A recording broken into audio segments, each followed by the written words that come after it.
Namaskar, Chatro Chatrira, and welcome to Akhara Study. Today we are opening the case file on West Bengal Board Class 8 English, Chapter 12, Someone. Our primary witness and the architect of this mystery is the poet Walter de la Mare.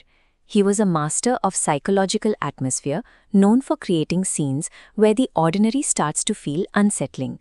The facts of the case start with a very specific inciting incident.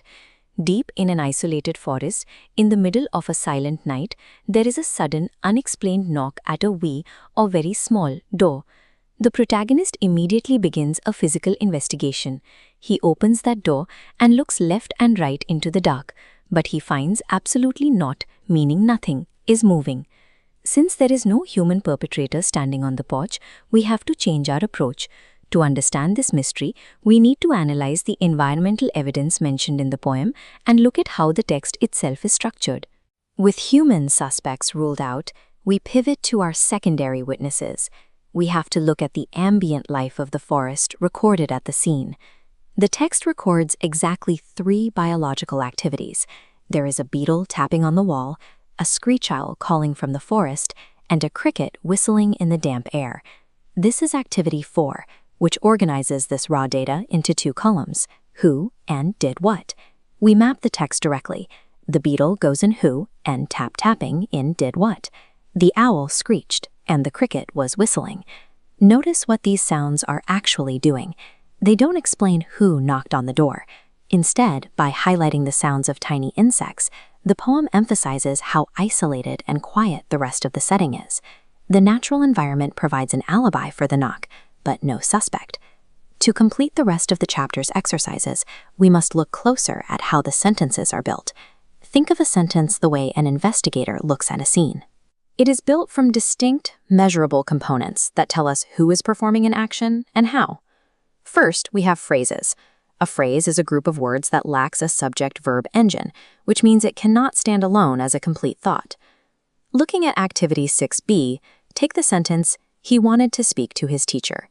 The words "to his teacher" form a phrase lacking a subject and verb. Right below in 6c, we encounter clauses. Unlike phrases, a clause has both. Distinguishing between these structures is how we identify specific relationships between the subjects and the actions in a text. Practicing with phrases and clauses helps us take apart difficult sentences so we can see how they work. In any investigation, changing your perspective can alter how an event is understood. In grammar, we do this by switching between active and passive voice. This is Activity 6d, which tests our ability to manipulate that perspective. The process of changing a sentence from active to passive voice requires forcing the object of the action to become the main subject. Let's test the first sentence. India won the World Cup in cricket recently. To shift this, we move the object, the World Cup, to the front and adjust the tense. It becomes, "The World Cup in cricket was won by India recently." Now comes the final test of your skills. Activity 8 asks you to apply this grammar and vocabulary to write an original piece from an entirely new perspective, an autobiography of the nocturnal owl, enjoying the dark night. Ta'i, ভিডিওটি ভালো লাগলে like, share, এবং Akhara Study channel থেকে subscribe করতে ভুলবেন না for more case files. The true identity of whoever knocked on that wee door remains a mystery, but by systematically breaking down the text, we have successfully walked through every